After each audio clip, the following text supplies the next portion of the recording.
नमस्ते, सदा वत्सले मातृभूमि। जय हिंद दोस्तों। दिन भर क्या रहा स्पेस, डिफेंस और इंटरनेशनल गलियारे से इस वीडियो में एक करके जान लेते हैं।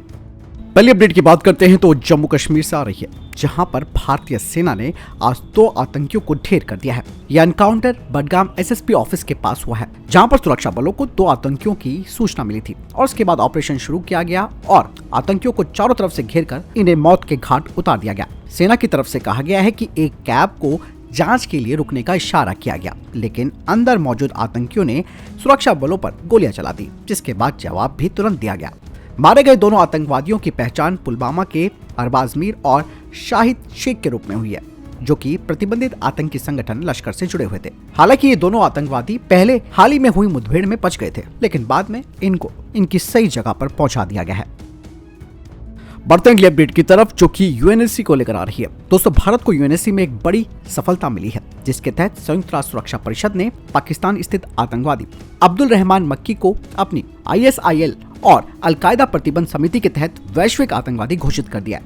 अभी तक खबरें यही आती थी कि चाइना और पाकिस्तान मक्की को बचाता हुआ आ रहा है, लेकिन इस बार संयुक्त राष्ट्र सुरक्षा परिषद ने भारत के दावों को पुख्ता करते हुए इसे वैश्विक आतंकी घोषित कर दिया है। इस बारे में विदेश मंत्रालय के प्रवक्ता अरिंदम बगाची ने कहा कि हम संयुक्त राष्ट्र सुरक्षा परिषद के इस फैसले का स्वागत करते हैं, जिसमें कि लश्कर आतंकवादी अब्दुल रहमान मक्की को ग्लोबल आतंकी घोषित किया गया है। आपको मैं बता दूं कि दोस्तों, ये जो अब्दुल रहमान मक्की है वो लश्कर नेता हाफिज सईद का बहनोई भी है। बढ़ते अगले अपडेट की तरफ, जो कि जोशीमठ को लेकर आ रही है। उत्तराखंड में चीन सीमा के पास ऊंचाई वाले पहाड़ों पर तैनात भारतीय सेना के जवानों का एक बयान सामने आया है, जिसमें कि जवानों ने कहा कि वो विशेष यानी कि स्पेशल मिशन के साथ साथ जोशीमठ में राहत और बचाव कार्यों के लिए तैयार हैं। साथ ही सैनिकों ने अपने मिशन को सफलतापूर्वक अंजाम देने का भरोसा जताते हुए कहा कि उन्हें सौंपे गए किसी भी काम को वो पूरा करने के लिए तैयार है। आपको बता दें कि सैनिकों को स्थानीय प्रशासन की मदद के लिए ऑपरेशन के लिए बुलाया गया है। इसके तहत उन्हें प्रशिक्षण भी दिया जा रहा है। LAC के साथ उत्तराखंड सेक्टर में लगभग 14,000 फीट की ऊंचाई पर तैनात सैनिक कई तरीके की भूमिकाएं निभा रहे हैं। बढ़ते हैं अगली अपडेट की तरफ, जो कि बेहद महत्वपूर्ण है और ये खबर है AK-203 राइफल के निर्माण को लेकर।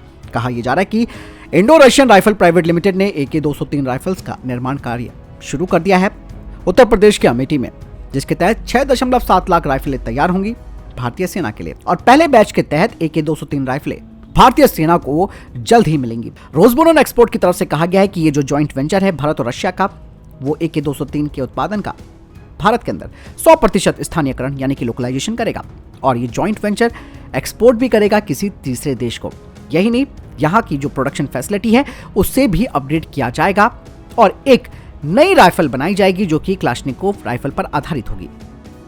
बढ़ते हैं अगली अपडेट की तरफ, जो कि रशिया से आ रही है। दोस्तों, रूस ने भारत को कहा है कि वो पेमेंट सिस्टम को तैयार करे ताकि जो भारतीय मिलिट्री को उन्होंने सामान बेचा है उसका पैसा उन्हें मिल सके। ऐसे में दोस्तों, अभी तक भारत ने केवल शुरुआती पेमेंट की है S-400 की और अभी तक भारत ने S-400 की 2 अतिरिक्त पेमेंट नहीं की है, जबकि रशिया भारत में 2 S-400 के स्क्वाड्रंस को भेज चुका है और तीसरे को भी उसने भेजना शुरू कर दिया है। ऐसे में रशिया ने कहा कि भारत पेमेंट को जल्द से जल्द करे ताकि इससे चौथे और 5वें S-400 की जो डिलीवरी है उस पर प्रभाव ना पड़े। बढ़ते अगले अपडेट की तरफ, दोस्तों, भारतीय नौसेना के चौथे डाइविंग सपोर्ट क्राफ्ट परियोजना के लिए आज कील बिछाने का कार्यक्रम आयोजित किया गया और इस आयोजन को टीटागढ़ वैगन्स लिमिटेड में आयोजित किया गया। आपको बता दें कि ये जो डाइविंग सपोर्ट क्राफ्ट है वो बंदरगाह के निकट जहाजों के लिए डाइविंग सहायता प्रदान करने, पानी के नीचे मरम्मत करने, रखरखाव और बचाव के लिए इनका इस्तेमाल किया जाएगा। कहा जा रहा है कि 2023 के अंत तक भारतीय नौसेना में इसे शामिल कर लिया जाएगा। साथ ही इस तरीके के डाइविंग सपोर्ट क्राफ्ट में अत्याधुनिक डाइविंग उपकरण फिट किए जाएंगे। साथ ही इसमें जो सब सिस्टम्स हैं उन्हें स्वदेशी निर्माताओं के द्वारा तैयार किया जा रहा है। बढ़ते अगले अपडेट की तरफ, दरअसल दोस्तों, HAL अब टिल्ट रोटर एयरक्राफ्ट पर काम करेगा 2035 से और टिल्ट रोटर जो टेक्नोलॉजी है अब वो काफी तेजी से परिपक्व हो रही है और जल्द ही वो वर्तमान समय के जो हेलीकॉप्टर्स हैं उन्हीं के बराबर उनकी कीमत भी हो जाएगी।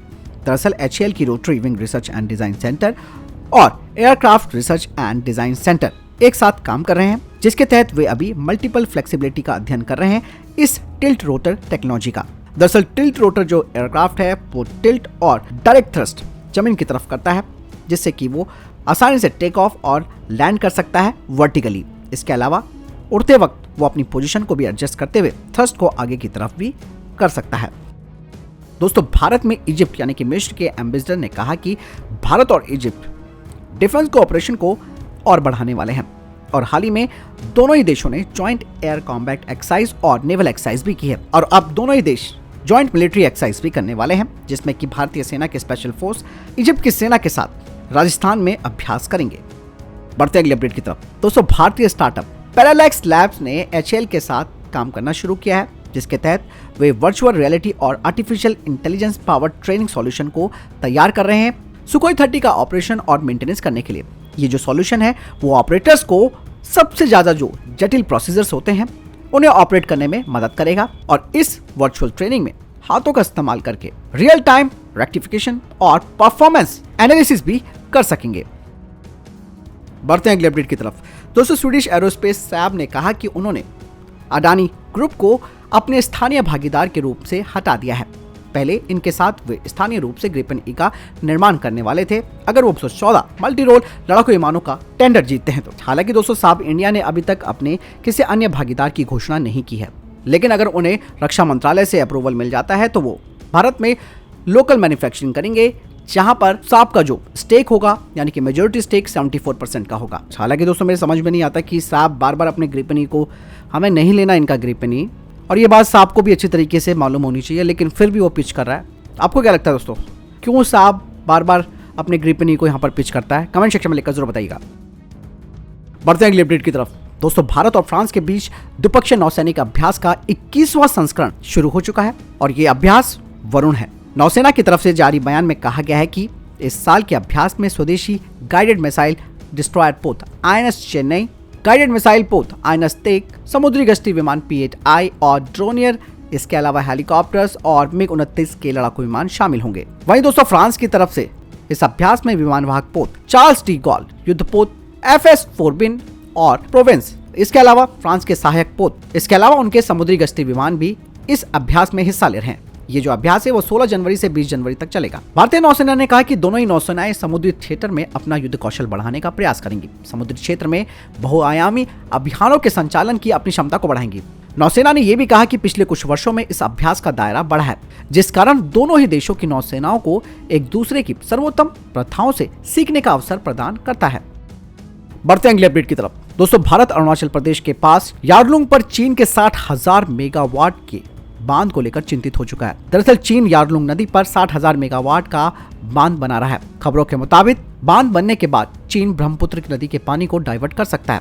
चीन के बांध के कारण अरुणाचल प्रदेश और असम को पानी की कमी या फिर बाढ़ का सामना भी करना पड़ सकता है। कहा यह भी जा रहा है कि बांध के निर्माण का असर न केवल भारत पर बल्कि बांग्लादेश पर भी पड़ सकता है। इसका मुकाबला करने के लिए भारत अरुणाचल प्रदेश में भंडारण क्षमता वाले कई बांधों का भी निर्माण कर रहा है। बढ़ते अगले अपडेट की तरफ, जो कि रशिया से आ रही है। दोस्तों, यूक्रेन के युद्ध के मैदान में रशिया को काफी नुकसान उठाना पड़ रहा है और लगातार कुछ असफलताओं के मिलने के बाद अब रशिया के रक्षा मंत्रालय ने अपने सशस्त्र बलों के सैन्य ढांचे में बड़े बदलाव करने की योजना की घोषणा की है। 2023 से 2026 तक किए जाने वाले इन बदलावों में न केवल रूसी सेना की संरचना में परिवर्तन शामिल होगा बल्कि प्रशासनिक सुधार भी इसमें किए जाएंगे। रूस के रक्षा मंत्रालय के अनुसार रूसी संघ की नौसैनिक, रणनीतिक मिसाइल और एरोस्पेस बलों की युद्ध क्षमताओं को मजबूत करने के लिए सुधार किए जाएंगे। बढ़ते अगले अपडेट की तरफ। दरअसल भारतीय अंतरिक्ष अनुसंधान संगठन ने कहा कि दिसंबर 2024 से 2031 तक शुक्र के लिए जो मिशन शुक्रयान 1 था जिसे लॉन्च करना था उसमें देरी हो सकती है। इसरो की तरफ से कहा गया है कि संगठन को यानी कि इसरो को अभी तक मिशन के लिए भारत सरकार से मंजूरी नहीं मिली है। हालांकि इसकी परिकल्पना 2012 में की गई थी।